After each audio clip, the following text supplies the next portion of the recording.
Good evening, everybody. How's everybody doing? Good, and yourself? Doing well, thank you. So we're going to get started. I am recording this so we can put it on YouTube later, as always. Before we jump into tonight's discussion, does anybody have any questions about previous lectures, homeworks, anything at all that you like to talk about?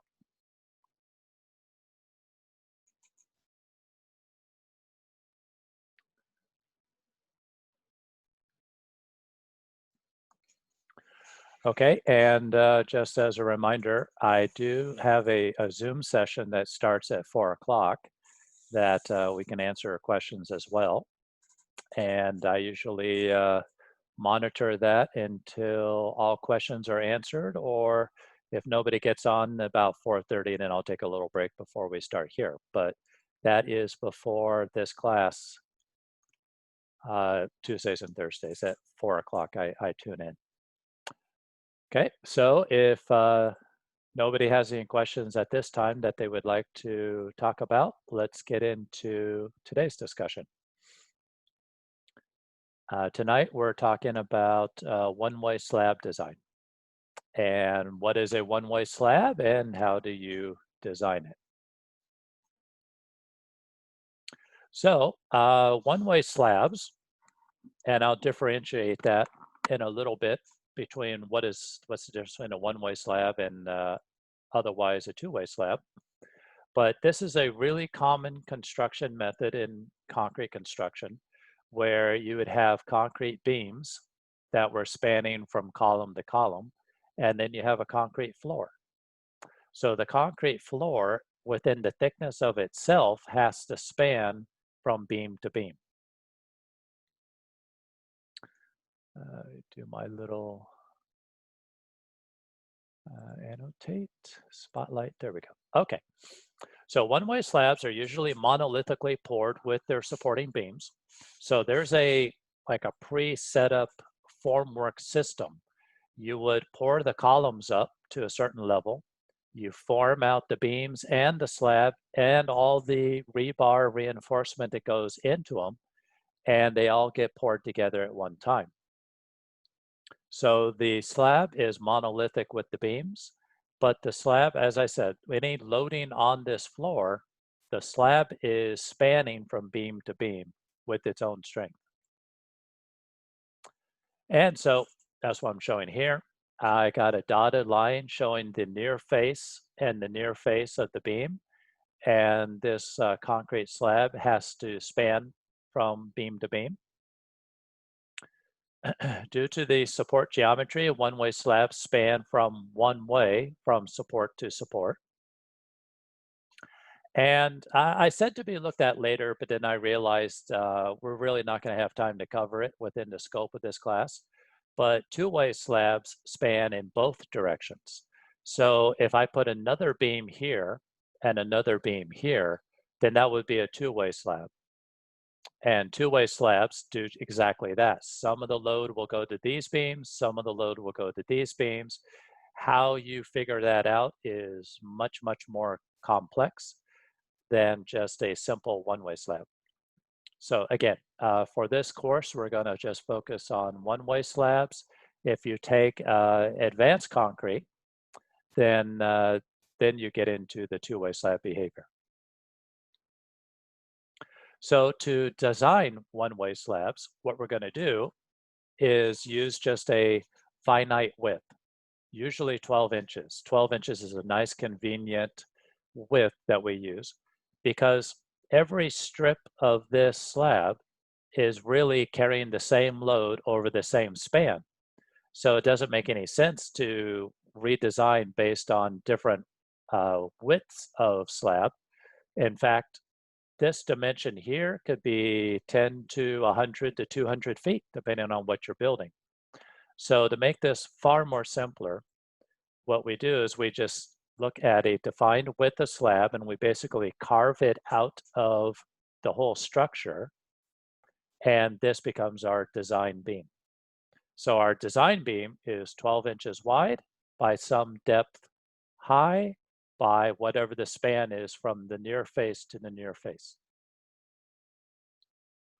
So if we cut a strip for design, we now have a shallow and wide, singly reinforced rectangular beam. Okay, so now I take the same isometric we were looking at and just look at it from the side view. And here's my slab, and it's basically just spanning from support to support.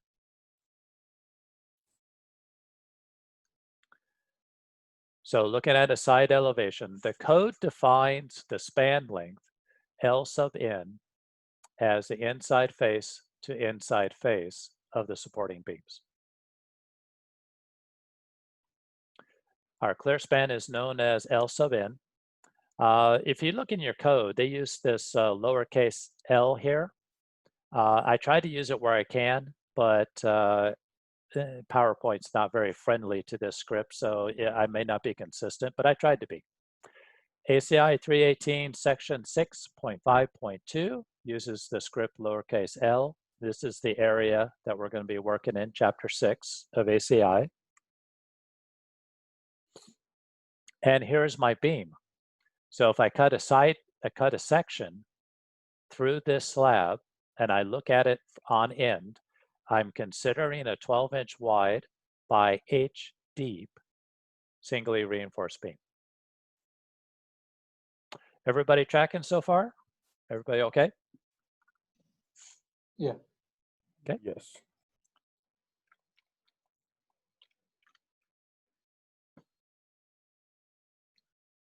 As I said, our assumed beam section is 12 inches wide by H deep, rectangular singly reinforced beam.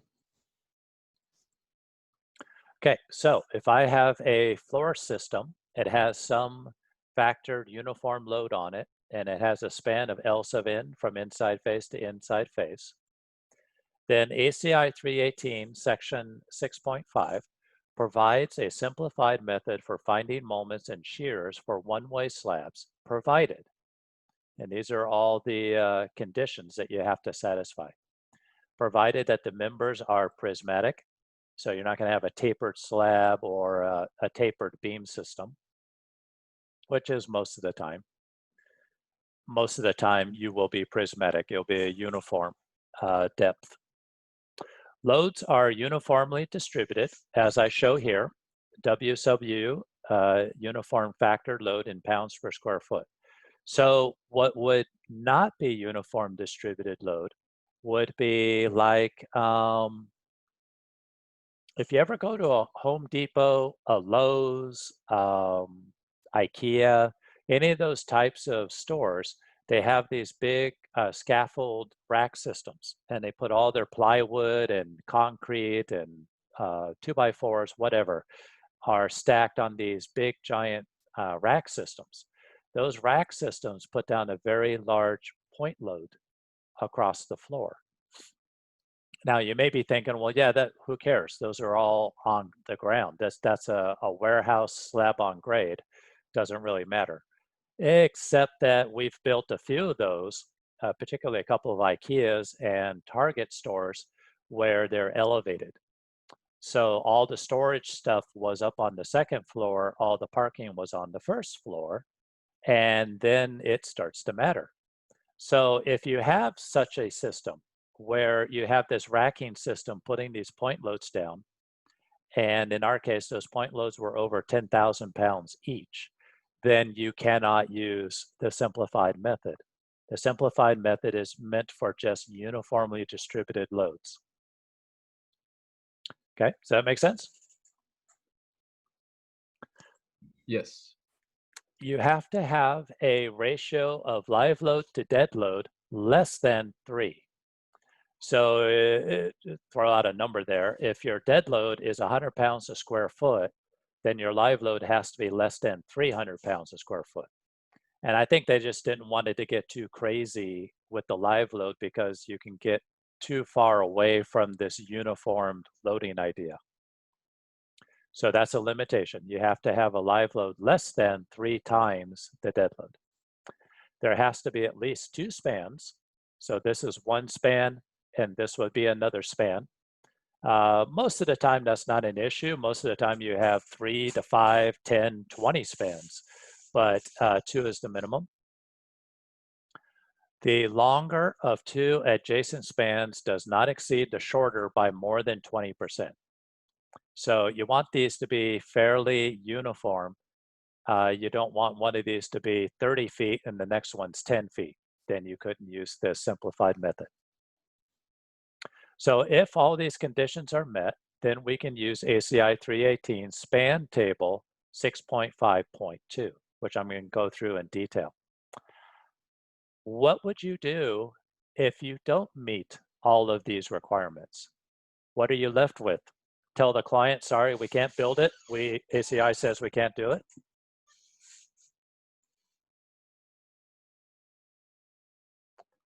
Any ideas? Would you have to make it a two-way slab? That's a good idea. No, you wouldn't have to, but a two-way slab would kind of fix the problem, except that two-way slabs have their own set of requirements as well. No, what I'm going for here is that if you don't meet all 5 of these requirements, then what you need to do is develop a model like it's not a finite element. Well, you could use finite element, but it doesn't have to be. You could use a plane frame type model like your RAM or RISA. ETABS will do it. SAFE will do it. So there's any number of software packages that will model this. But what this is saying is that if you're outside of these boundaries, then what I'm about to present to you, it's too far from that assumption. So you have to model this in some sort of software package and then derive your own moments and shears based on your individual situation, as opposed to using these code-based moments and shears. So that's what you do if you don't meet these 5 criteria. So here is what we're talking about.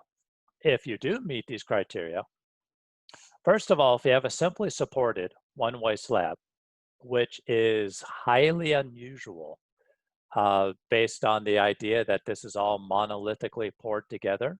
But if you did have a slab that's just simply supported, no moment restraint at the ends, then your design moment is WL squared over 8, just like any other simply supported beam. And I point to the midspan because that's where that moment would be maximum if this was a simply supported span. Again, as I've drawn this, it most definitely is not a simply supported span. Okay, so for positive moments, if you're in the end span and you have a discontinuous end integral with a support, then your moment is WL squared over 14.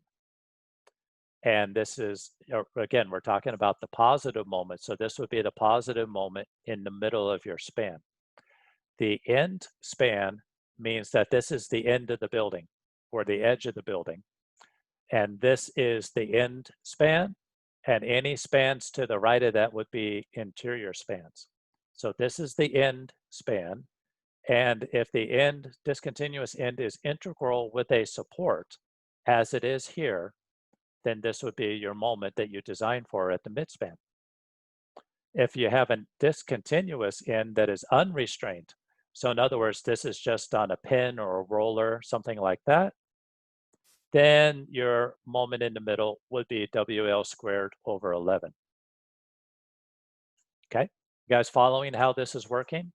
The code is prescribing for you what to design for in your positive moment, which is in the midspan, and your negative moments, which will be at your supports. So that this is a simplified method so that you don't have to build a full-blown model and derive all your moments. Okay, interior spans. So interior spans are over here. All of them, you would design them for WL squared over 16. And I'm pointing to the middle of a midspan. Negative moments. So if I am at the interior face of an exterior support with a member built in integrally with a supporting spandrel beam, then my design moment WL squared over 24, which is right there. Interior face of exterior support. And as I've drawn it, it is built in integrally with a supporting spandrel beam.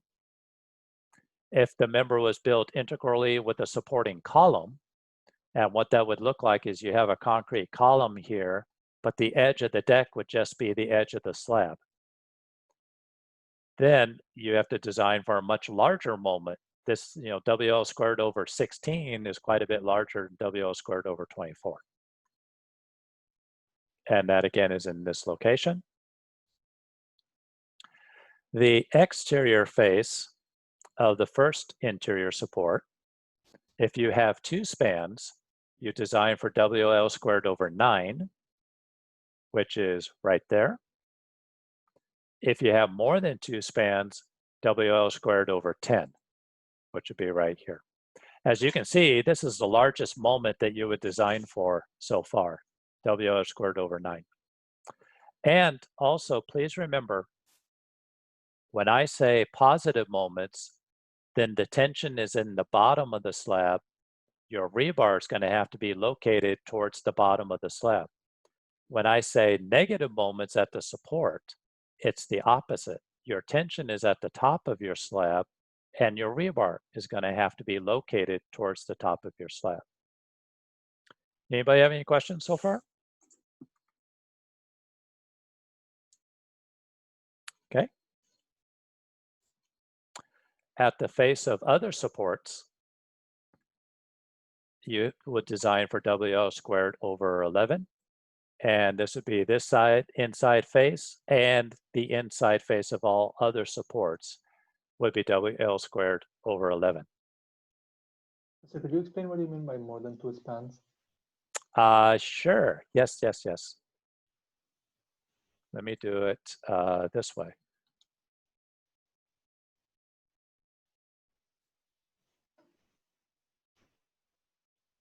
This is very, very rough, but if your system, okay, if that's your whole building, then you have two spans. But if,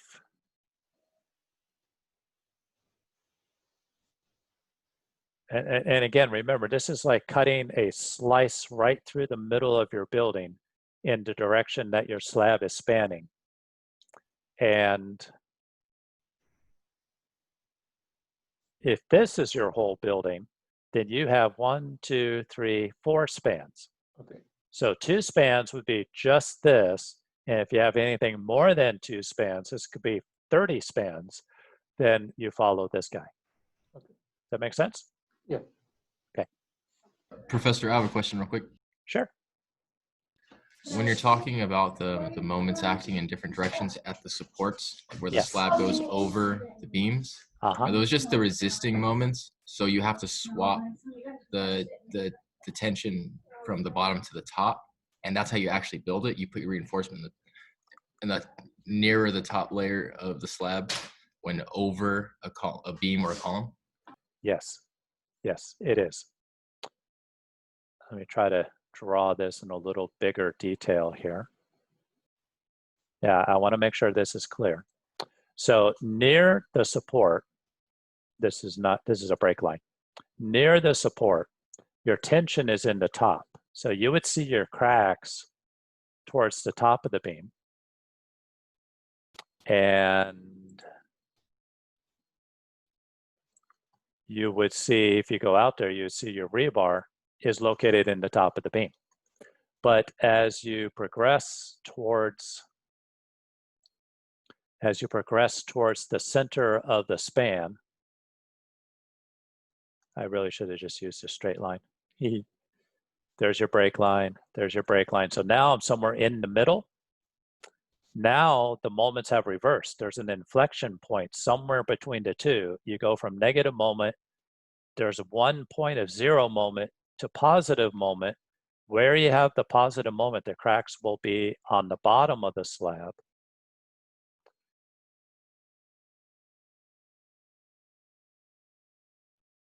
and you will see that your reinforcement is located at the bottom of the slab.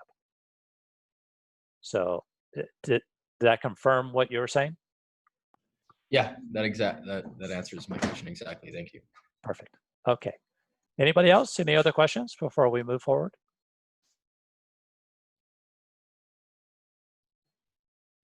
Okay.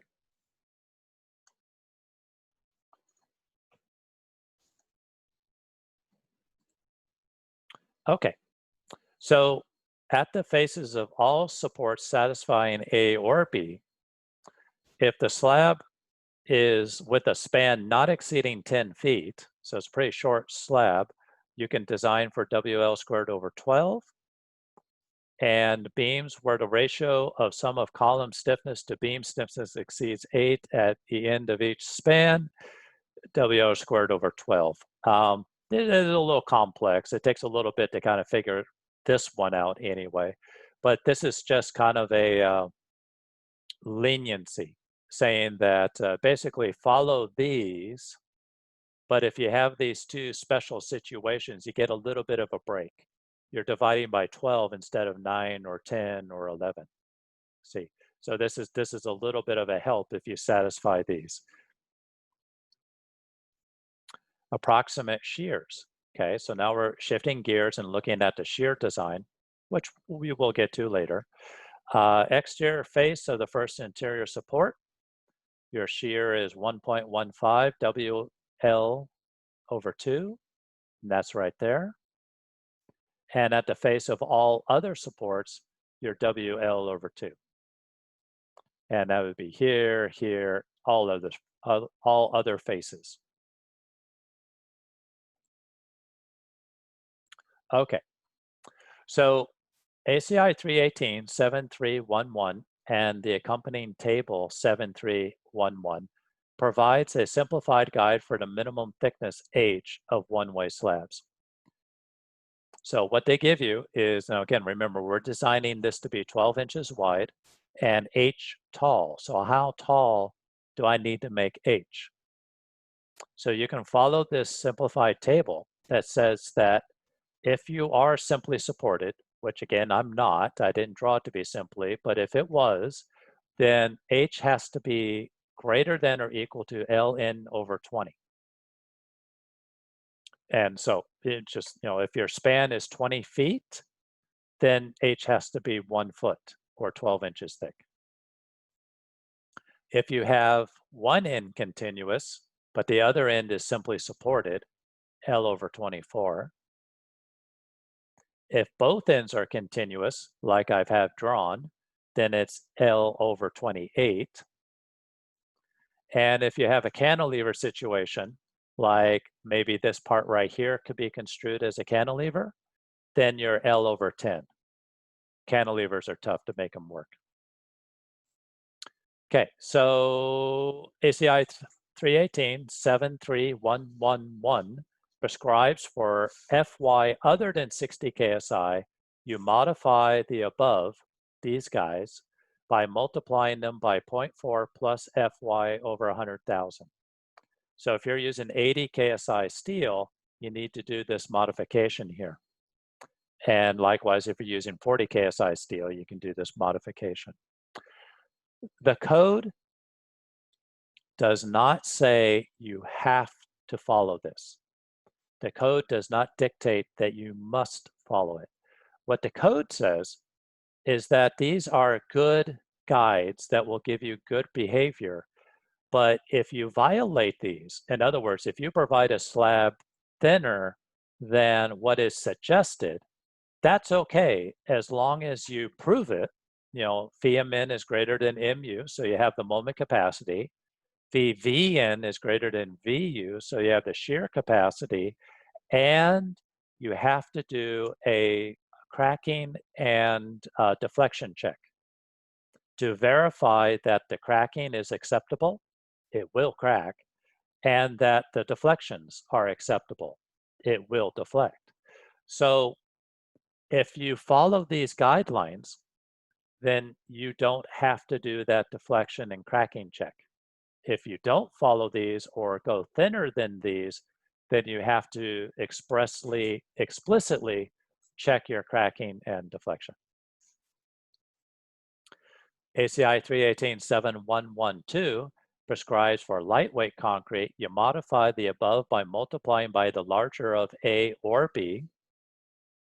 A is 1.65 minus 0.005 WC, or you multiply times 1.09. So each one of these thicknesses gets 9% thicker. WC, did I put it in there? No, I didn't. WC is the density of concrete. Usually 150 for hard rock, 115 to 125 for lightweight. Okay, everybody all right?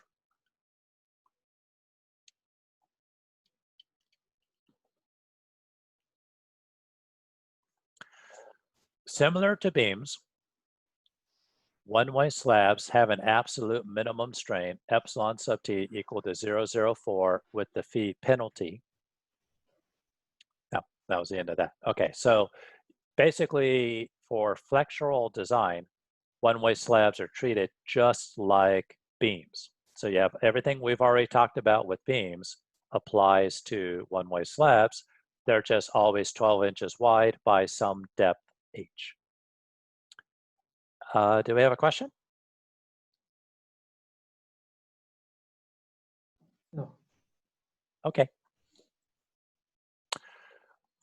So one-way slabs, though, do have this extra requirement that beams do not have. And that extra requirement is a minimum temperature and shrinkage reinforcement. Go back to the first few slides that I did where I showed you that isometric. Even though it's designed as a 12-inch wide by H deep beam, it is a slab. And concrete slabs will try to shrink in every direction. They'll try to shrink in the direction of the span. They'll try to shrink in the direction transverse to the span. Either way causes cracking.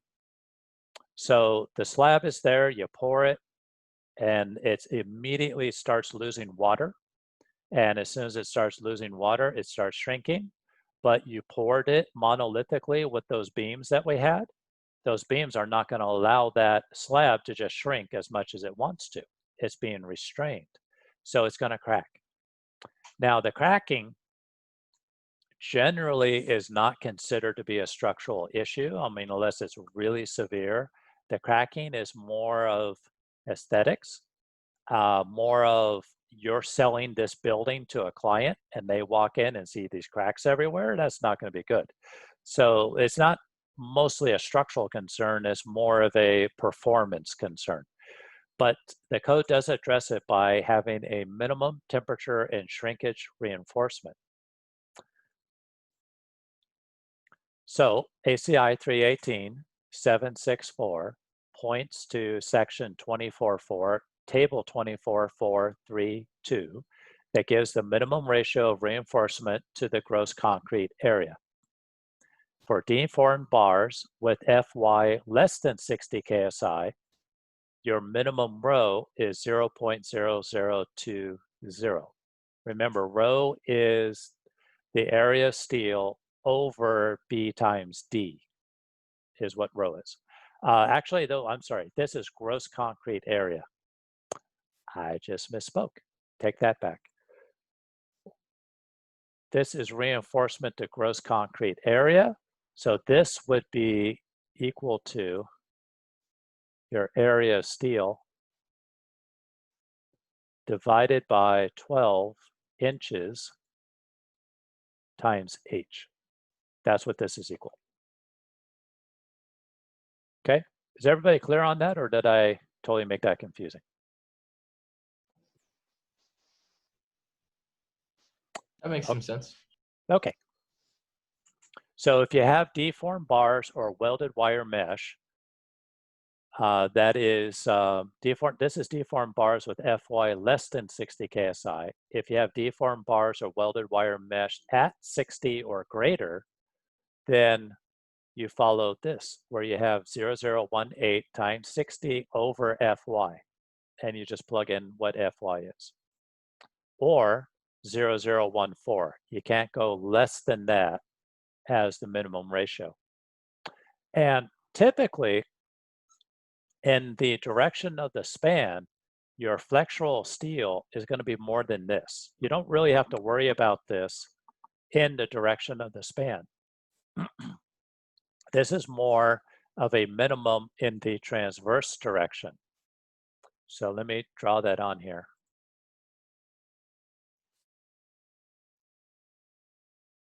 In this cut right here, your flexural steel is going in and out of the page because it's in the direction of the span. Your minimum shrinkage and temperature reinforcement would be in the transverse direction or that direction. And again, it's there for crack control. So ACI 24433 prescribes the maximum spacing of deformed reinforcement as the lesser of 5 times H or 18 inches. And this applies to the flexural steel and the temperature and shrinkage steel. Both of them have to comply with maximum spacing in 5H or 18 inches. ACI 318.7711 points to section 20.6.1 for minimum coverage requirements. And ACI 318 table 26131 gives the minimum coverage for reinforcement. So what we're talking about, let me go back to change my color here. Okay, so back in this, so this layer of steel is the lowest layer. You have to provide a certain amount of coverage, concrete, below the bottom of that lowest layer right there. So that thickness of concrete below the rebar is dictated by code as a minimum. So if your slab is exposed to weather or in contact with the ground, then all members, number 6 through 18 bars, you have to provide 2 inches of coverage. And number 5s, a W31 or D31 wire or smaller, you have to provide 1.5 inches. So this has to be 1.5 inches minimum when you're exposed to weather or in contact with the ground. Not exposed to weather or in contact with the ground, for slabs, joists, and walls, if you have, I can't imagine you use a 14 or 18 in a slab, but if you had 14s or 18s, you need 1.5 inches. If you have a number 11 or smaller, you only need 3/4 of an inch. And so 3/4 of an inch is for your typical one-way slab. Again, that's your minimum right there. For beams, columns, pedestals, tension ties, primary reinforcement, stirrups, ties, spirals, and hoops, you need 1.5 inches. And you need 1.5 inches. I guess that's it of that.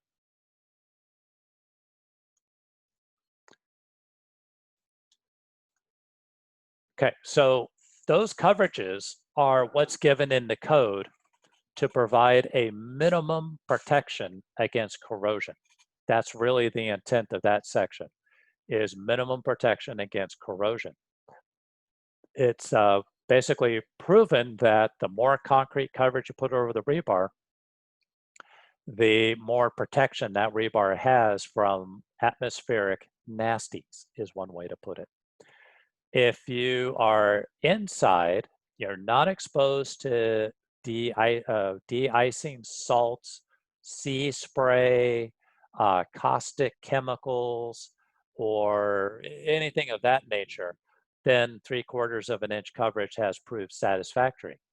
If you are in regions of the country that have more severe atmospheric things, then you need more coverage.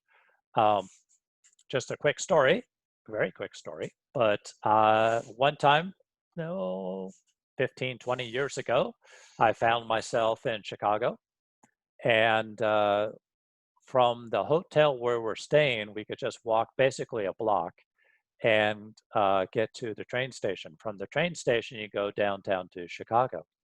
So me and my coworker are walking, and we had to walk underneath a freeway overpass to get to the other side to get to the train station. And we saw something we have never seen in California. As we were walking, on the sidewalk were chunks of concrete, big chunks of concrete, about 1.5 inches thick, and just littered all over the sidewalk.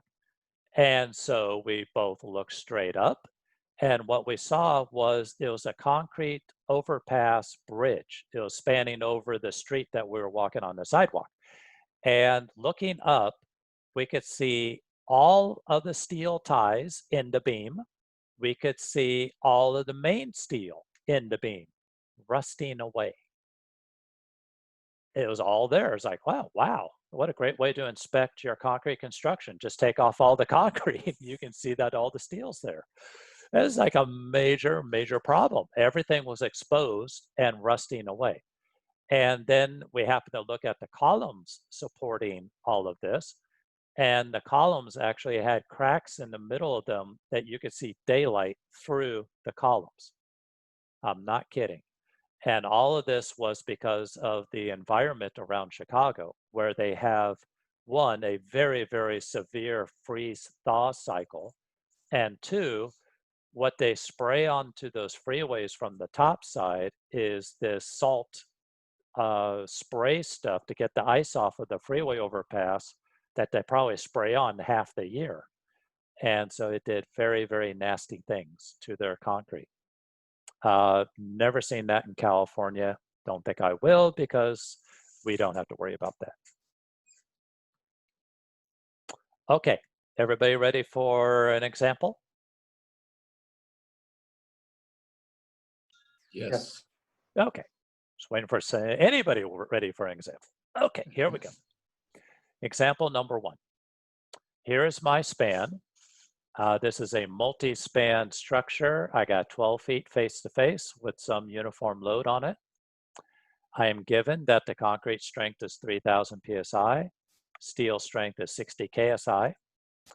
My dead load is 100 PSF, but does not include the self-weight of the concrete. My live load is 100 PSF, and this slab has more than 2 spans that continue off to the right here. Solution. So what I want to know is, what are the moments that I have to design for? So according to ACI 318, table 7311, for both ends continuous,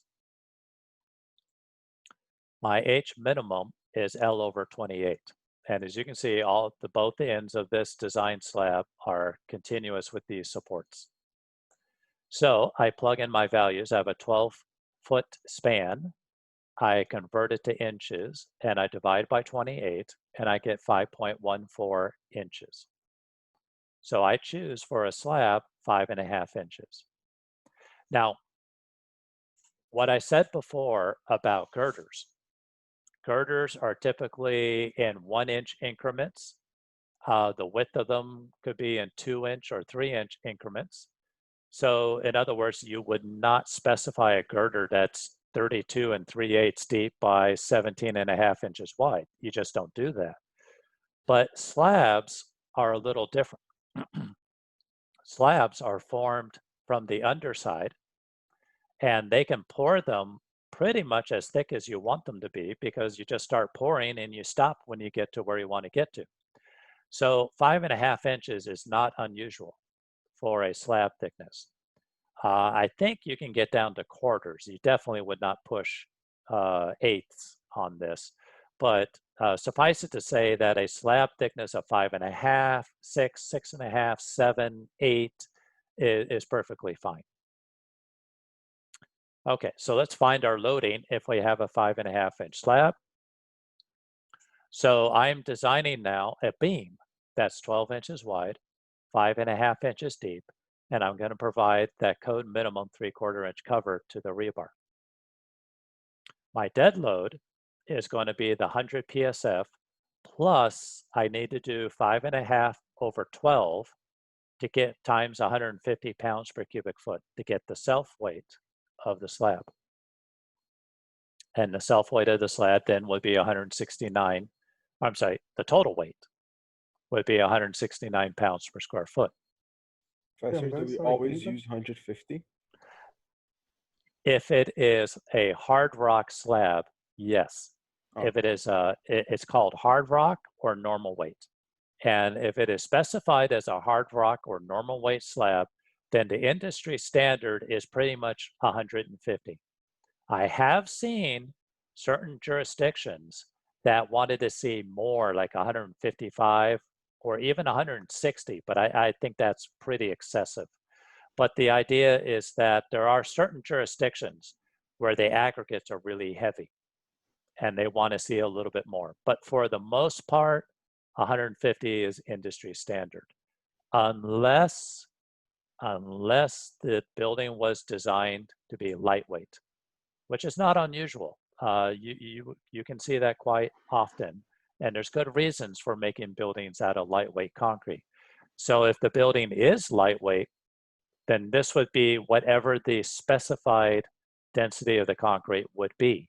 115, 120, 125, whatever was specified, that's what you would put here. Do I have any other questions on that?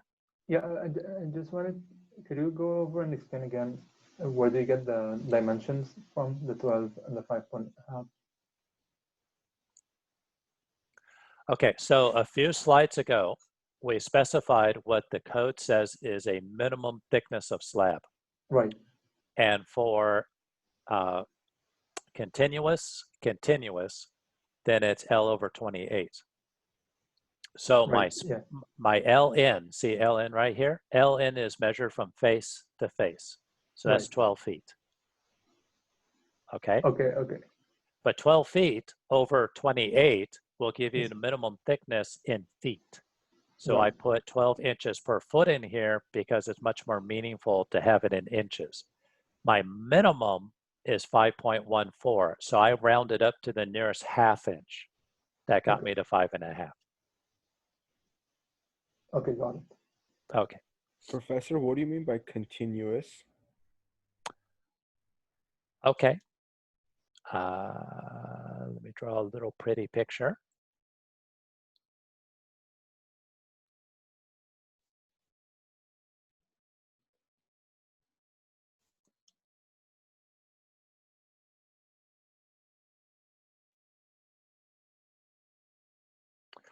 That represents a simply supported slab.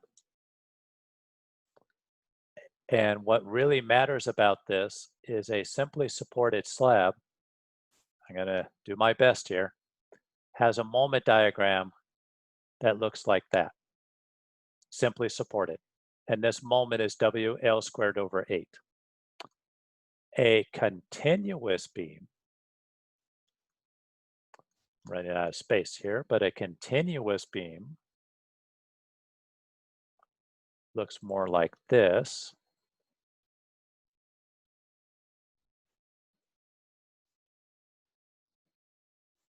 Where the beam is continuous over supports. And when you have such an animal,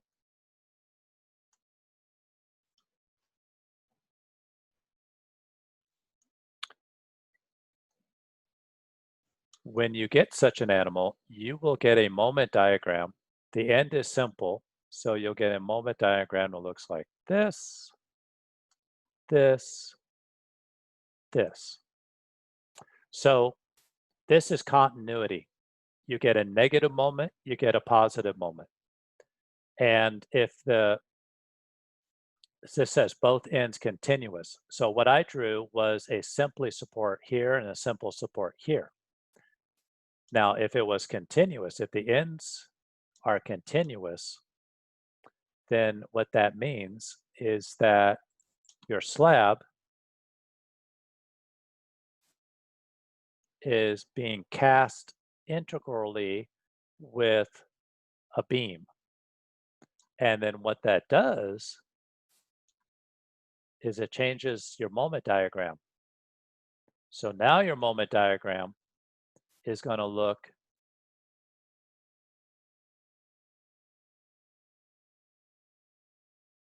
like this. And so the difference is you're going to have negative moments right here at the edge because this beam is stiff and it's restraining this slab from rotating. So you're going to get a negative moment at this face here and this face here, but it also means that your maximum positive moment here is much, much less than if it was simply supported. Oh, so could I think about continuous as a moment connection? Yes. Oh, okay, okay, now it makes sense. Thank you. No problem. Okay, I had a question written to me that said, how did you get the 3/4 inch? This 3/4 inch came from the table that I just went over. Let me zap up here a few. It came from right there, which is now buried.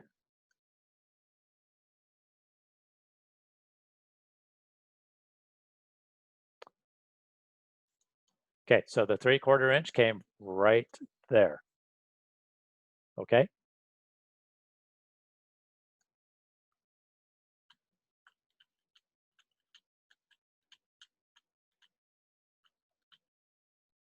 Okay, so we have calculated what our dead load is. Our dead load is the applied dead load plus the self weight, which is here.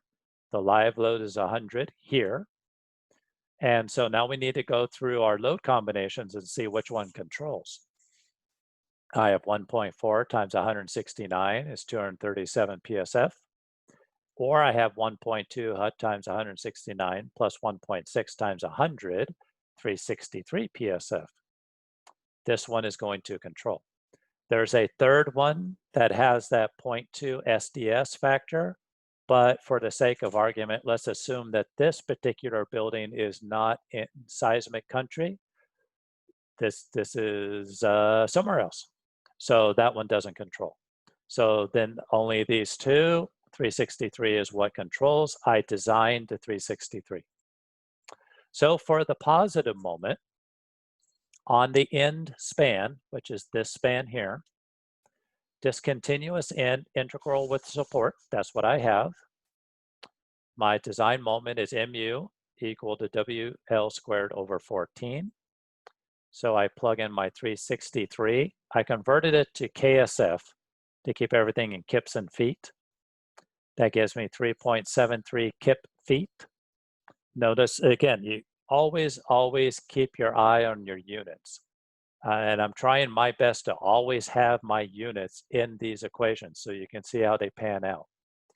But this is kips per foot, and this is feet squared. So you're going to end up with kip feet, which you can convert then to 44.8 kip inches, which is a little more meaningful for slabs that are only 5.5 inches thick. That is your maximum positive moment. On the negative moment side, your interior face of the exterior support, member built integrally with supporting spandrel beam. Your moment is WL squared over 24. The exterior face of the first interior support, more than 2 spans, WL squared over 10. This one controls. The lowest denominator is the one that's going to give you the biggest moment. So I plug in my 363, my 12 foot is my span over 10, gives me 5.23 kip feet, or 62.7 kip inches. That's my maximum negative moment. So I have a maximum positive moment and a maximum negative moment. Positive moment, region, flexural design. I'm going to assume for this demonstration that I'm using number 5s. So the area of one number 5 is 0.31 inches squared. The diameter of a number 5 is 5/8 inch, or 0.625. All of this information is at the back of your textbook. So I need to calculate what D is. And I will elaborate on that a little bit. Remember, my design slab looks like this. My rebars are in here somewhere. like this. And my 3/4 coverage is to the bottom of the bar. That's 3/4 of an inch. But that's not D. That doesn't give me D. D is measured to the center of the bar. That was horrible, but there's your dimension. So from the top of the slab to the center of the bar. So that's why I go 5.5 inches is my total, minus the 3/4 coverage, minus the diameter of the bar over 2. That gives me D.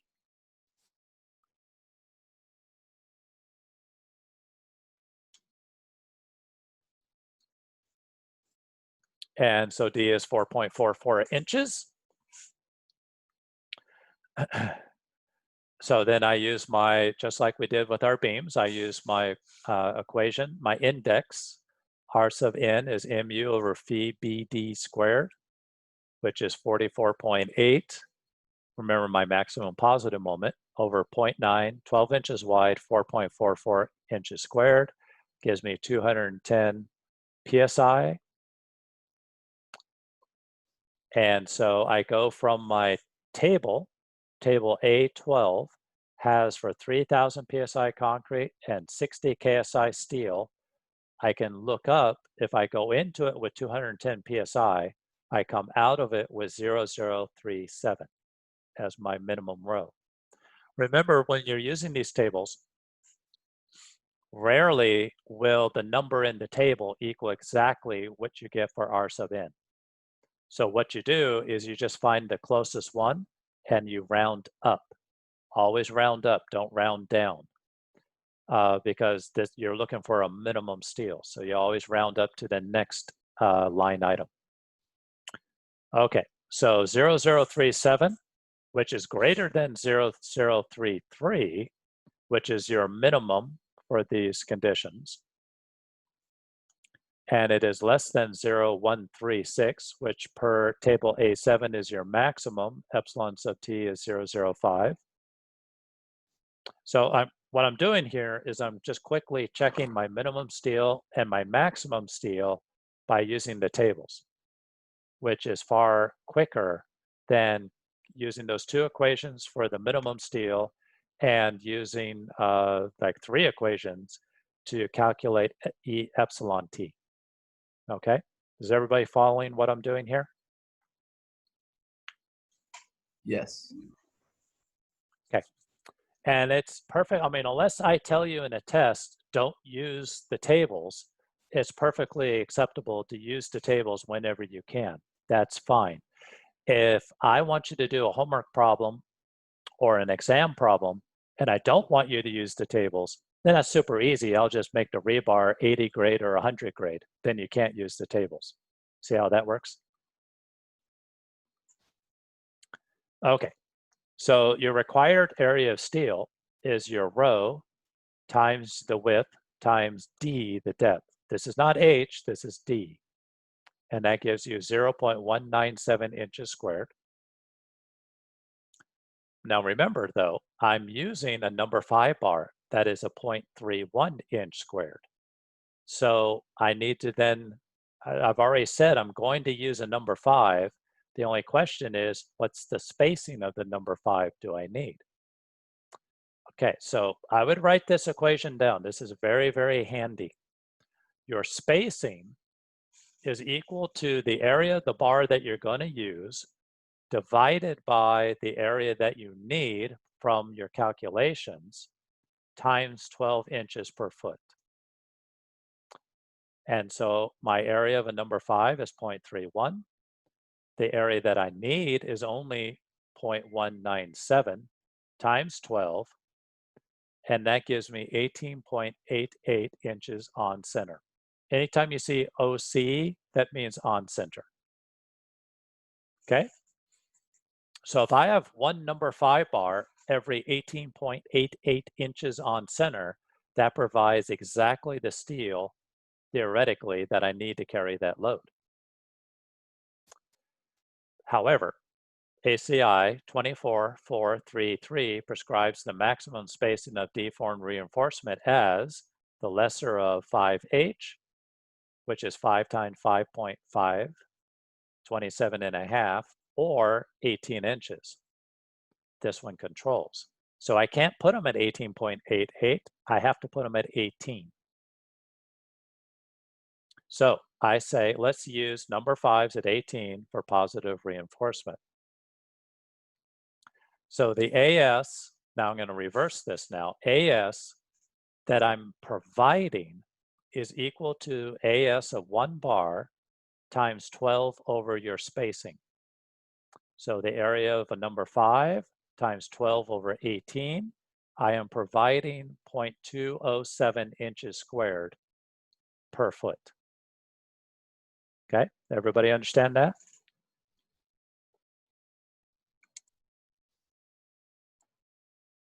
Again, if you're taking notes, then I would write down this equation. In fact, I will make this equation and this equation are essential. I find more confusion over these two equations. The whole idea that, you know, in a beam, see, this is why a slab is different than a beam. In a beam, I'll tell you, I got 3 number 9s, I got 6 number 7s. It's super easy. You just multiply the area of 1 bar times however many bars you have. No problem at all. But in a slab, you don't say I've got 27 number 5s or 12 number 5s or any particular number of number 5s, because we're not designing a slab for the whole width of the building. We're only designing that slab on a 12-inch basis. So what we're designing is only 12 inches wide. So you have to take the area of the bar that you're providing, a number 5 in this case, and you figure out a spacing of that. And from the spacing that you choose, you have to find the equivalent area per foot or per 12-inch wide beam. You have to find the equivalent area of steel in your 12-inch wide beam. Okay, any questions on that?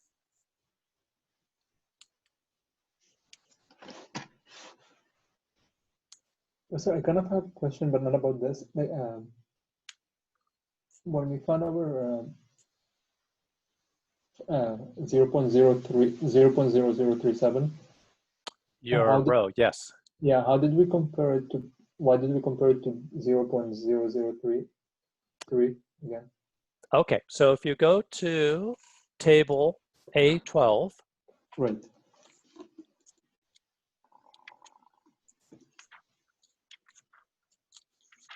Okay, A12, it's on page 606. It is applicable for Fy equals 60 KSI, F prime C equal to 3000, so that's our table. Right.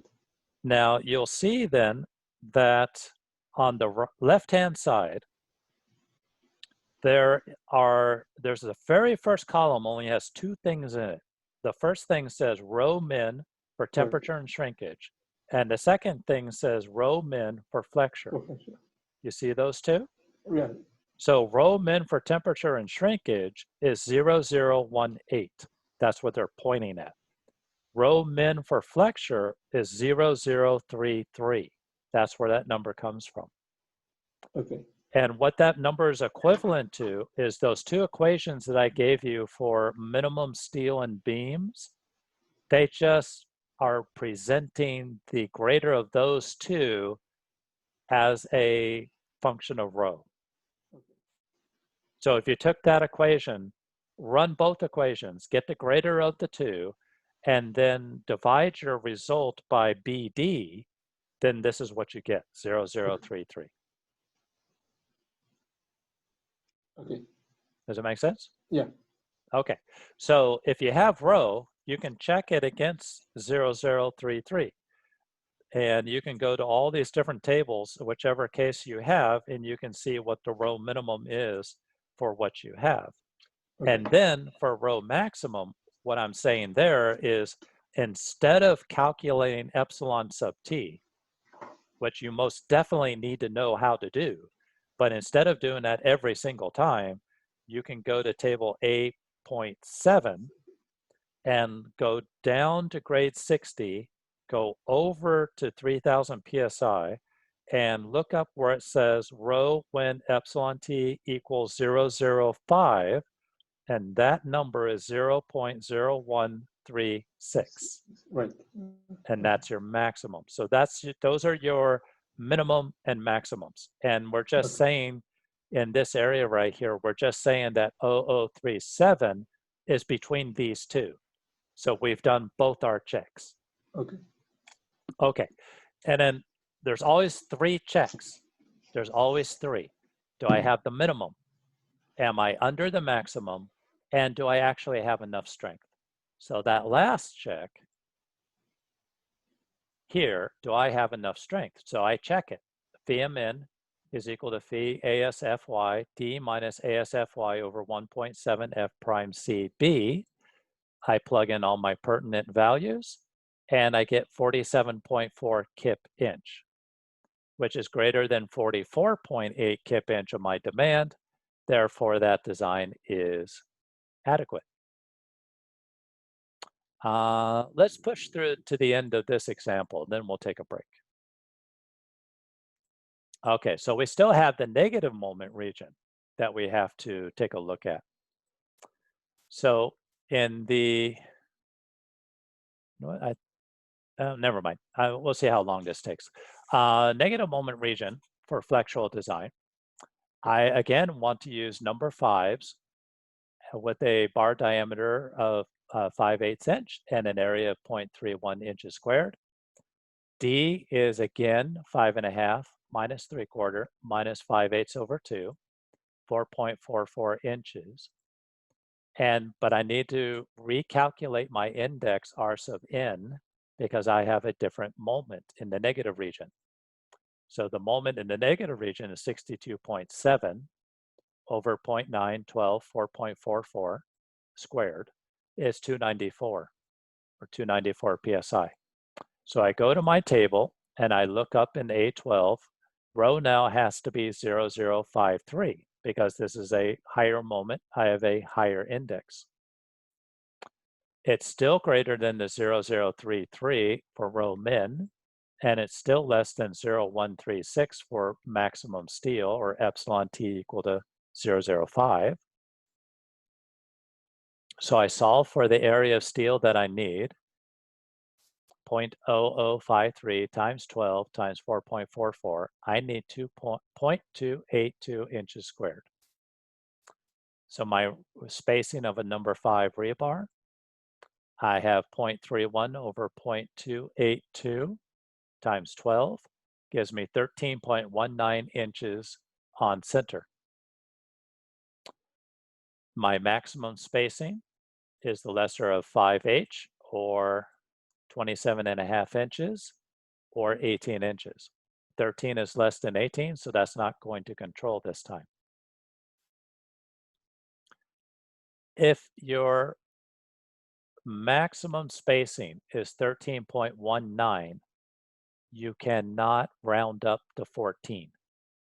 Even if you are at 13.95, you can't round up at all. This is always the maximum spacing because a maximum spacing gives you a minimum area of steel. Do I have any questions before I move forward with that statement? So is this what you're saying separates slabs from beams? Is the spacing controls the area of the steel? Yes. Yes, it is. That's exactly what I'm saying. In beams, you have a finite width, so you know exactly how many bars are within that width. 6 number 10s, 5 number 9s, whatever it is. But a slab could be 10 to 50 to a couple hundred feet wide. You're not going to design a slab by saying, I need 468 number 5s. We just don't do it that way. We do it on a spacing basis. So what you said is exactly right. Okay, so I'm not going to specify number 5s at 14 because that's not enough steel. I'm not going to specify number 5s at 13. I could, but that's kind of weird. Generally, you use a more nominal spacing. There's nothing wrong with 13. It's just better if you use 12. So I'm going to choose number 5s at 12. So let's find how much steel I have if I put one number 5 every 12 inches. My actual area of steel provided is 0.31 times 12 over 12, which gives me 0.31 inches squared. So now I do my design check. VMN is equal to 0.9 times 0.31 times 60. My D, ASFY, 3 KSI, and my beam width is always 12 with my slabs. So that gives me 69.2 kip inch. And what we have is 62.7. So we have more capacity than demand, and we're okay. So my final rebar layout, and here's the question that I had earlier. So hopefully this will help answer that. Yes, I actually will build this slab with a layer of steel towards the bottom and these discrete layers of steel at the top of the slab. I've looked at different construction methods, different, not concrete design books, but construction management books. And there's different ways to actually achieve this in the field. You could build it exactly the way that I have shown, or you could take some of the steel and bend it down and bend it back up like that to kind of make it more efficient. Or you can make this continuous and make the bottom continuous as needed. So there's all kinds of different ways that contractors or construction managers would like to see this specified that makes it the most efficient for them. But this is what I'm showing is the design intent. At the ends of the slab where you have a prevalent negative moment, you have rebar at the top of the slab. And this is my design, number 5s at 12. At the bottom of the slab, particularly in the middle where you have maximum positive moment, is where you need the bottom reinforcement at number 5s at 18. And so again, this is my design. This is what I would show in my design documents. If somebody comes up with a more efficient way to lay it out so that I have the equivalent area at the ends, at the top, and the equivalent area in the middle at the bottom, then I'm happy. Then that would be fine. Okay, so that's the end of example number 1. Do I have any questions on this?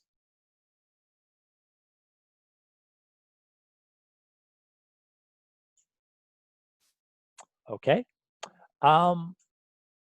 The last topic I have for this class is probably only going to be a few minutes. So what do you guys think? We forego the break and we might we're going to finish up early this lecture. How does everybody feel about that? Let's knock it out. Let's knock it out. Okay. Okay, sounds good.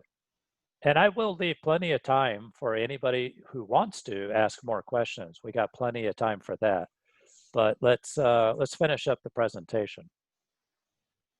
And trust me, however short this one is, the next 2 are going to be kind of a doozy. So we might run long on the next ones, which doesn't mean we're going to go past 7:05. It just means that the next 2 lectures I may not finish in 2 lectures, but that's okay.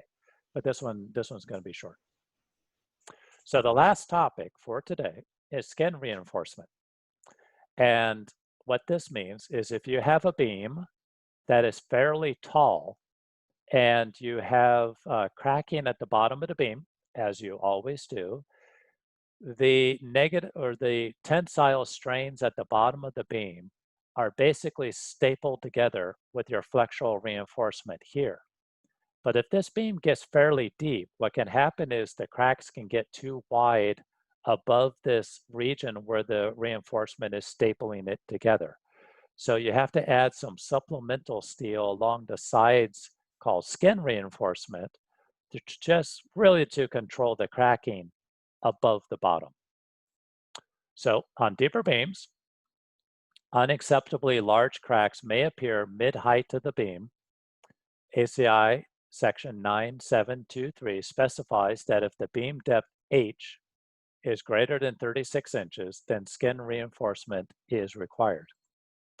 ACI 318 does not specify the size or required area steel, but just limits the spacing S between these bars to per 2432. Covers this bit to, I'm sorry, to be covered later. So what it's limiting it to, this section here talks about the maximum spacing of reinforcement for crack control. And we'll get to that later. So skin reinforcement must be extended up or down from the tensile face a minimum distance of H/2. So if this is in positive bending, you have tension at the bottom, then you have to extend this skin reinforcement at least halfway up from the bottom of the beam to help staple keep the cracks under control. And that is it. That is my presentation for today. We have 50-something minutes for anybody and everybody's questions.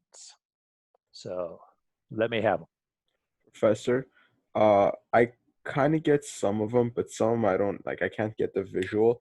When you're taking the MUs to get the negative moment and the positive moment, I just don't understand when to use which equation.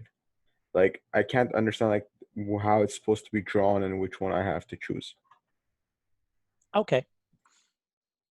Well, the first part that helps you, first of all, this is your visualization. This is what you're designing.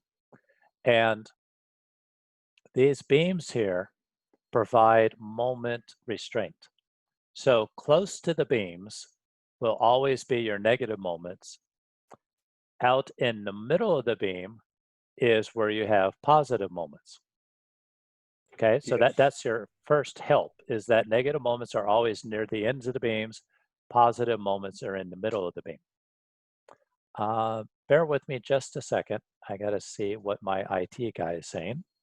Shutting down Irwindale, it looks like your Outlook is reading, which be able to close. You can view, yes, no problemo.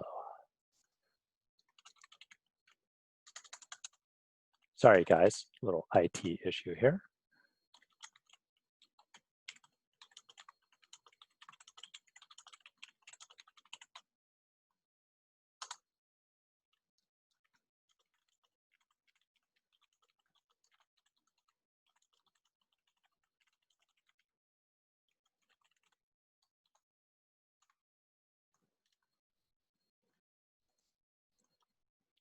We are in the process of moving our office, and tonight is the night that our IT guys are going into our office and ripping out like hundreds and hundreds of pounds of copper and servers. Very exciting. Okay, sorry about that. Let me get back to your question.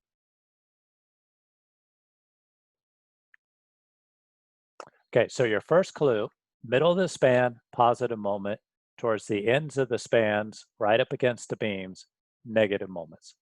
And you remember from your mechanics of materials or statics, or did I cover that in structural theory? Maybe it was structural theory. Anyway, wherever you get it from, the moment diagram for a continuous system is going to look like this.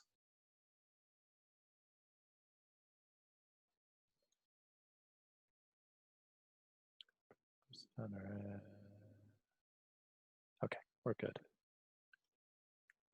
And so at the support here, you have a negative moment. In the middle of the span, you have positive moment. At this support, negative moment again. If you modeled this whole thing in ETABS or RISA or something like that, and then you get your moment diagram, you'll see something that looks just like this. And it'll give you a value at each one of these peaks for negative, positive, negative, positive. All this system is doing all that the code is doing for you is instead of modeling it, they're just giving you estimates that you can use for design. So when we did this, remember this? This also tells you where that moment is that we're talking about. So for a positive moment, and it tells you in span, discontinuous, there's your moment, and I'm pointing to where that moment occurs. So positive moment means your rebar has to be in the bottom of the slab. And then you keep going on, there's a different condition.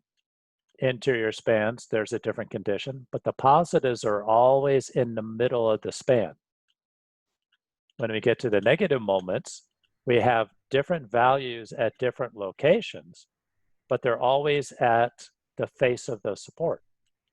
So the negative moments are always going to be at the face of one of these inside outside of the support. I get that. I just don't understand the conditions. Like, how am I supposed to visualize what, like, how the problem has to look like that I use one certain condition?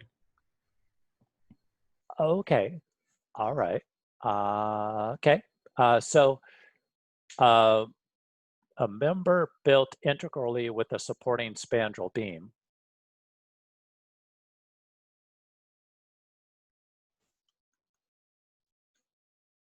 will look like this. This is your edge, and this is your spandrel beam, and your slab and the beam are all one pour of concrete. So that's how you know you would use this one. If you do not have this, well, something's got to hold that edge of the slab up. You got to have something there. You can't just have a slab cantilevered out. So the only other choice is the members built integrally with a supporting column. And so what that means is somewhere along this span, there's a column back here. But the column is only at one location, and the slab is just a free edge from column to column. It's just an edge of the slab. And if you have that situation, it's a much larger moment, as you can see. So that's on the negative side. And where's my eraser?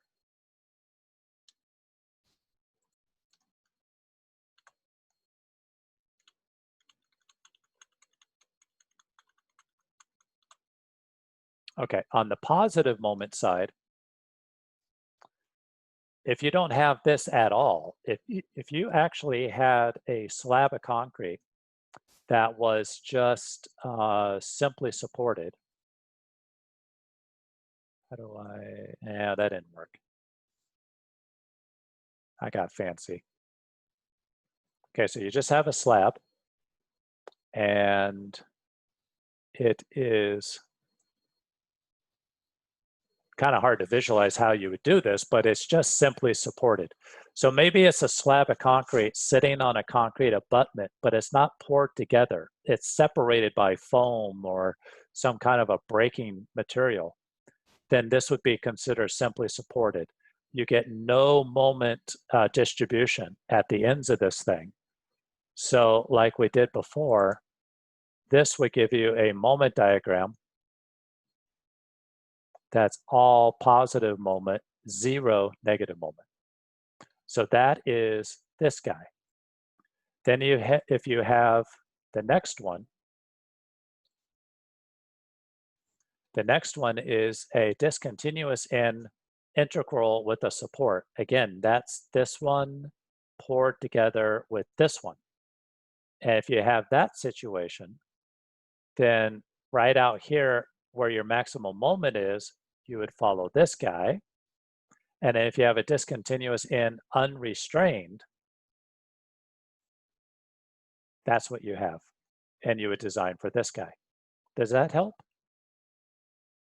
Yes, it makes so much more sense now. Thank you. Okay. All right. Anybody else?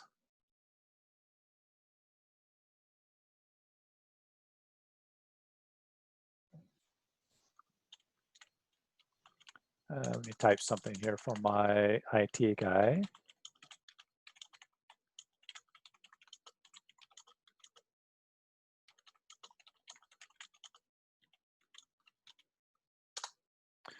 Okay, this is your time. I'm on the clock for you guys. So any questions about anything? Questions about homework, life, COVID, you know, what's the difference between a black lab and a chocolate lab? You know, whatever. Professor, do you think after this, like COVID and everything, would it be easier for us? I mean, would it be hard for us to find a job? Oh, that's a heavy one. I do. Well, I don't want to say it's going to be hard. What I'm going to say is that it's going to be harder. Whatever the job market was like before this COVID, it is going to be more challenging to find a job, being totally honest with you.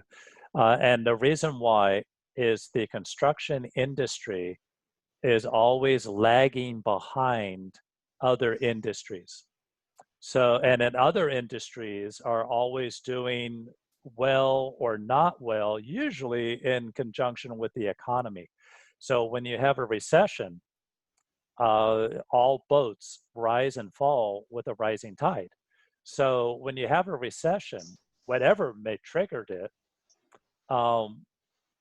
the construction industry will lag behind that event.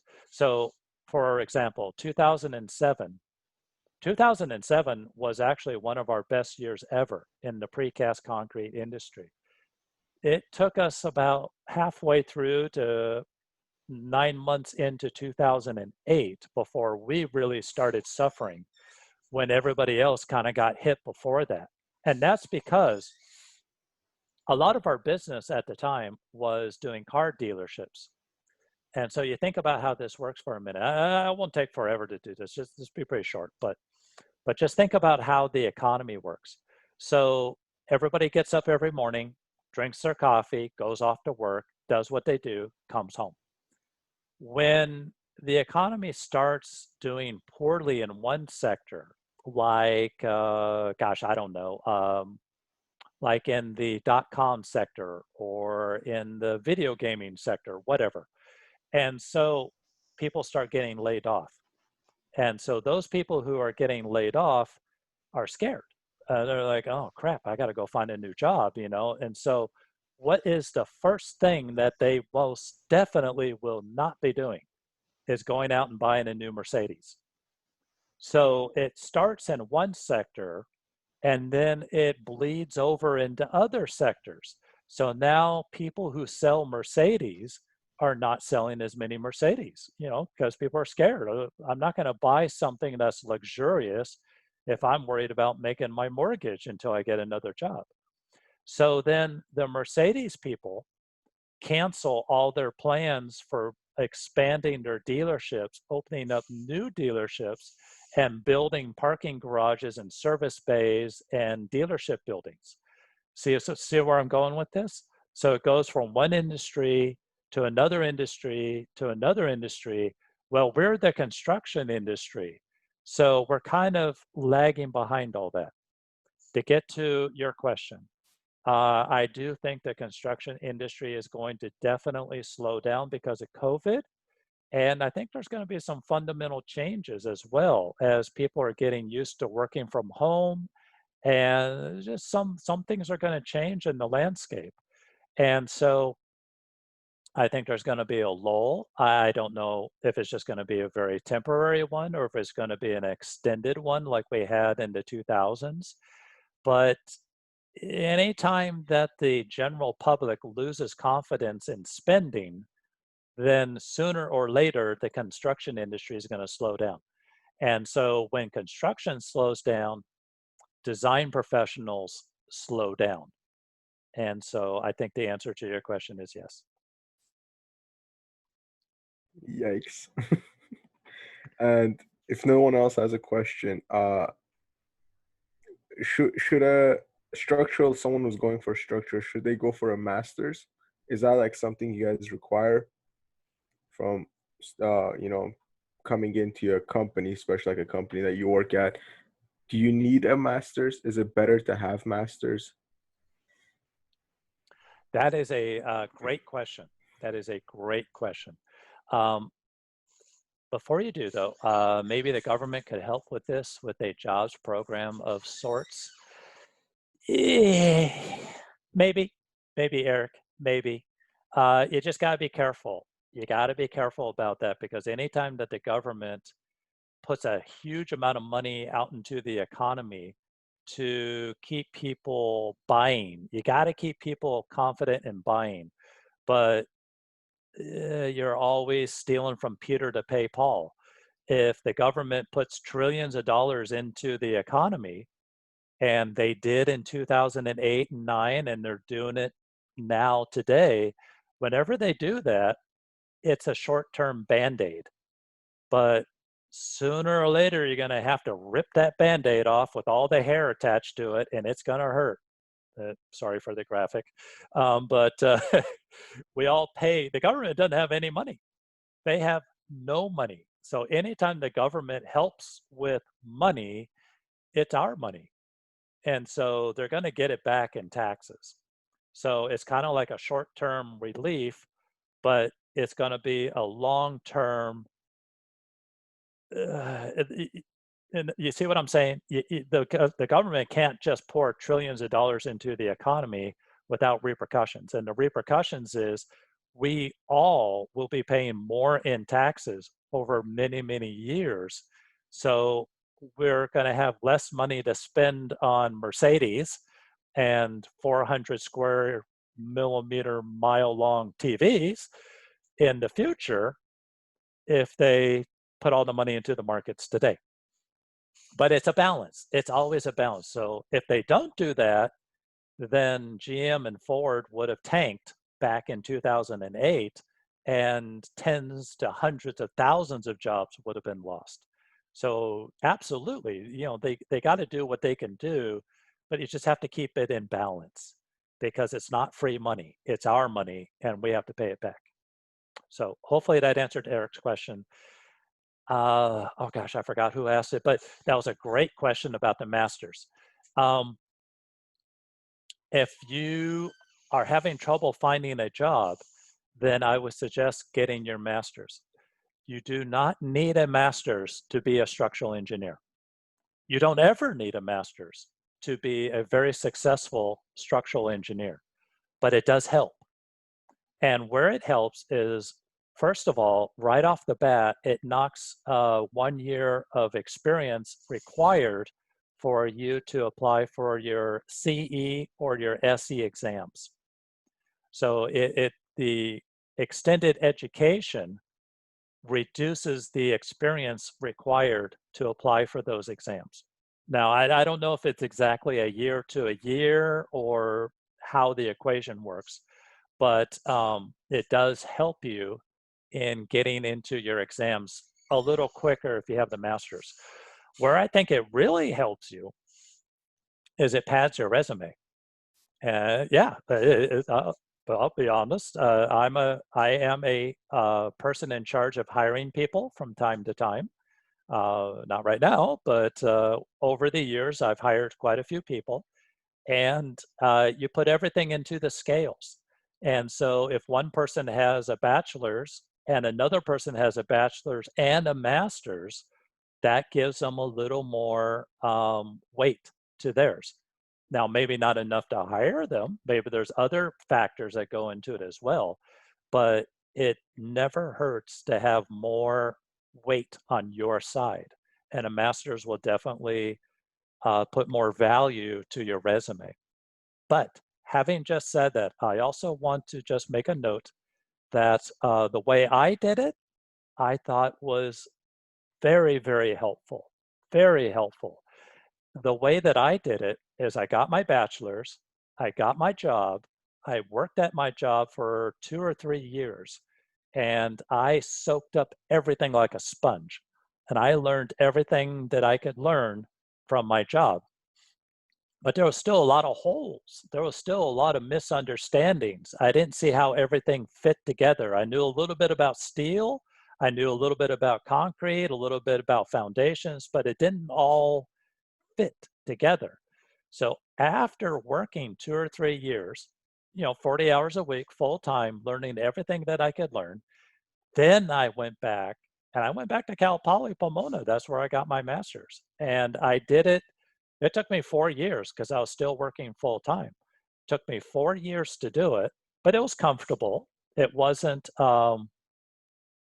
rushed. I wasn't super stressed. I was a little stressed at times, but not super stressed. And I just took one class a quarter. We were on quarters back then, and it took 4 years. But I learned so much more from the program by doing it that way. One, I had a lot more time to soak up every class because I was only doing one class a quarter. And two, I already had a lot of practical experience and understanding of the real world, so I knew what questions to ask when I was in these classes. Whereas if I had gone straight from bachelor's to master's without learning, that would have been good, but not as good because I wouldn't have known what to ask. Sometimes it's like you don't ask the right questions because you don't even know what to ask yet because you haven't seen it in the real world. So that was my experience.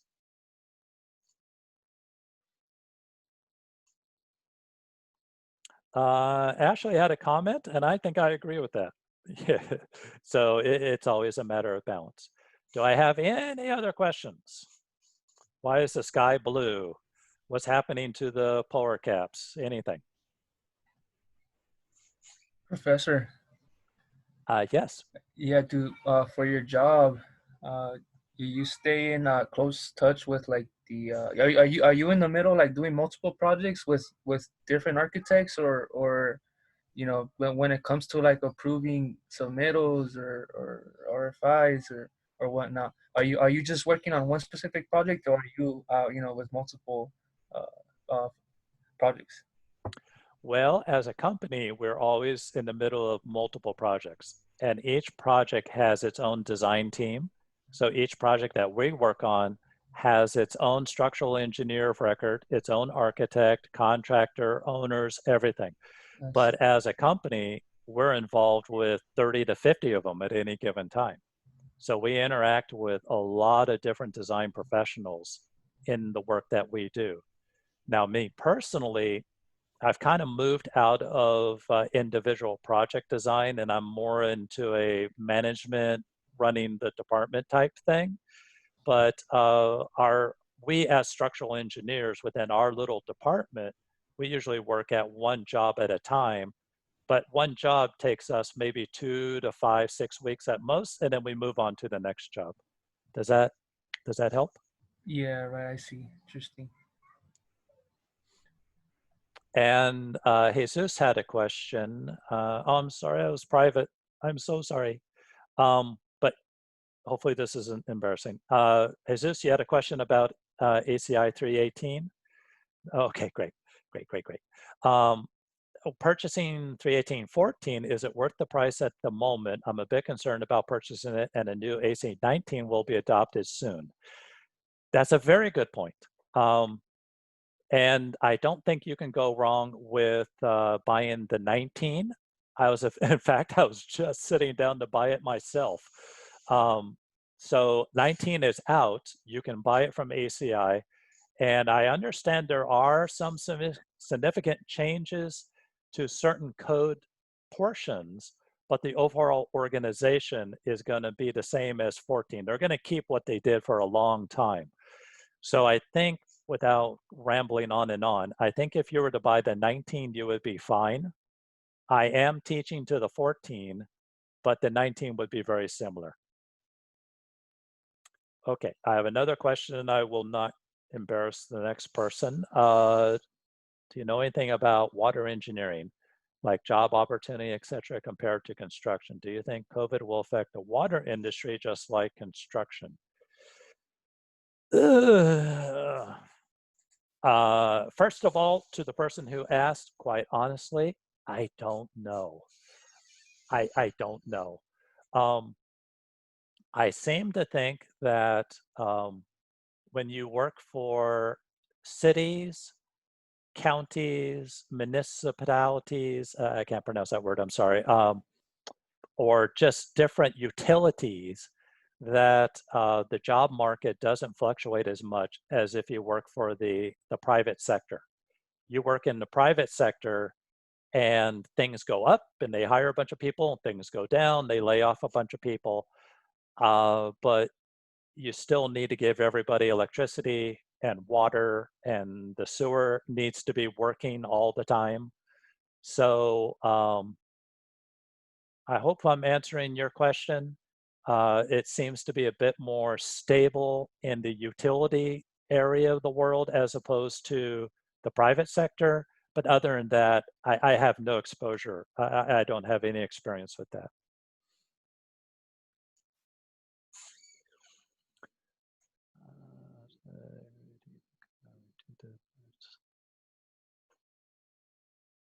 Like, how soon should we have a job before it's oh gosh. Oh gosh. I don't know about the job market. I'm sorry, guys. I'm getting for, I know the fact water is stable if you're already hired, but not hiring right now. Yeah, I think that's going to be the common answer. I can tell you that our company is not in massive layoff mode yet. We are getting a bit nervous, but they are not hiring anybody right now. Everybody's kind of just doing a wait and see. Let's see what happens. Let's see if we bounce back from this in the fall, or is this going to carry on till next year? So I think for all of you that are asking me questions about the hiring market, that's about all I know at this point. I think that if it gets much worse, we're going to be seeing layoffs. If it kind of just stays the way it is, then people are just kind of wait and see. And I really don't know beyond that.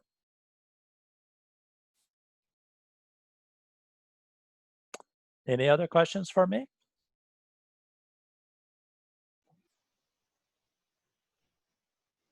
Oh, that's a good question. I'll just read the question. How does somebody with an EIT certificate compare with someone with a master's degree? I would say the master's trumps the EIT. Kind of hard for me to say though, because I came in with an EIT and a master's, but yeah, I would say the master's definitely trumps the EIT, because I think it's far easier to get your EIT, or I think they call it the FE now, but I think it's easier for somebody to just go through the torture of sitting in one 8-hour test than going through the torture of taking, gosh, what I took like 45 units of upper graduate work. So you see what I'm saying? One is like a 1 to 4 year investment, and the other one is like study for a couple months and kill yourself over 8 hours. Does that make sense? Professor, you mentioned that your master's degree took you 4 years. Does it usually take 4 years, or does it usually take 2? Or it all depends. It all depends on how many classes you take. If you took a full load, like 5 or 6 classes, then I understand you could do a master's in 1 year. Okay. I don't suggest that, because I think you're not going to get everything out of it that you really should get out of it, because you're going to be too stressed. Right. But if you took, even if you just took 2 classes every quarter, or again, I took it in quarters, now it's semesters, but same idea. If you took 2 of them instead of 1, then you would finish in half the time. So yeah, that'd be 2 years. Okay. And is it possible to finish like your master's degree in 2 years while working? I don't know. Do you have a life? Do you like sleeping? It was tough for me doing it in 4 years, because I was working 40, 50 hours a week. And the hardest part about it was the final project, your master's final project. Man, I didn't get any sleep for that. It was like 2 quarters of that. And I was working on my project like all the time. I wasn't married at that time. And you get the summers off. So I don't know. Hopefully I'm answering your question, but I like the way I did it. but that's not to say that's the best way for everybody. Okay. Ashley says, I have my FE, and that hasn't helped me really during this virus. I believe you, Ashley. I believe you. When things got really bad, and I'm saying like 2009, 2010, that was like the bottom of the pits for the Great Recession of that time. And I was doing what I'm doing right now. I was with the same company doing the same thing as I'm doing right now. So I've seen it in the good times, and I've seen it, and that was really one of the worst times, was 2009, 2010. In 2009, 2010, I saw everybody around me get laid off. We got down to such a small skeleton crew. It was really scary. And if at that time you were somebody who just graduated, it doesn't matter if you had your structural engineering license and your master's degree. People with PhDs weren't finding work. I'm not trying to scare you. I am not trying to depress anybody. I'm just saying that all you can do is the best that you can do. You have no control over the economy, so just do the best you can and be persistent. And sooner or later, everything will get better. That's probably the best thing I can tell you.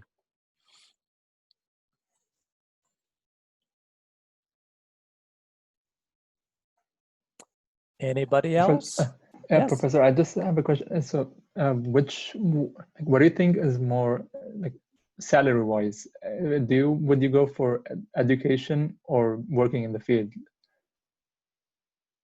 Education or working in the... Yeah, like as in being a professor at a university or field. Oh. I don't know, because they don't pay me very much to do this. Remember what I said the first lecture. I do this for fun. Okay. I honestly don't know. Doing this job for the college, I do work for somebody at the college. I report to, I think, I'm not sure who I report to, but there's full-time faculty, tenured faculty with PhDs at the school. And they're amazing people. They're extremely talented, smart people, and they have PhDs, and they have a huge amount of education, and they're really, really good. But what I'm getting at is I have no clue what kind of money they make. I never asked. I don't know. I don't know what that career path does for money. I know, generally speaking, working in the commercial private sector will earn you more money than working in the public sector. I don't know, but you can always just, oh, hey, look at that. I wonder if you could look me up on that. I'm sorry, I don't know, but you can, yeah, there's all kinds of websites that you can do salary research on. Shows that, oh, no, I don't want to be on there. I'll look that up, Transparent California. I'll see if somebody's got my number on there. That's funny. Anyway, I just do this for fun and whatnot, so. I'm sorry I can't be more helpful on that part of it. I do know that there's like a sweet spot when you work in the commercial world. So you're working on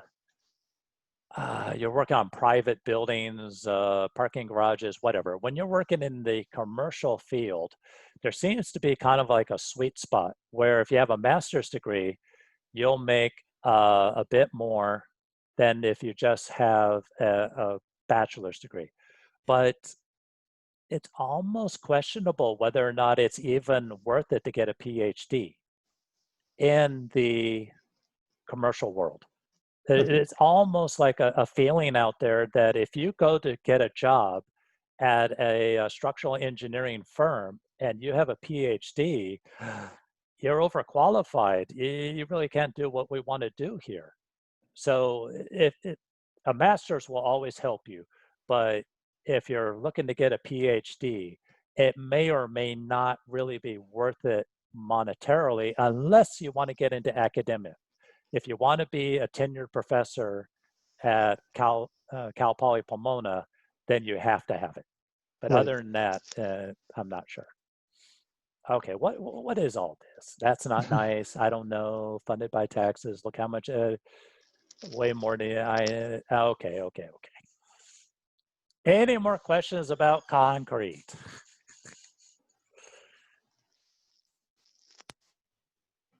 Okay. I think I'm gonna close it up. Wait, what's concrete? Nice. Okay, unless anybody has any further questions, I think I'm gonna close it down for tonight. I will put this on YouTube as always, and we will be prepared. Next lecture is gonna go with a lot more material.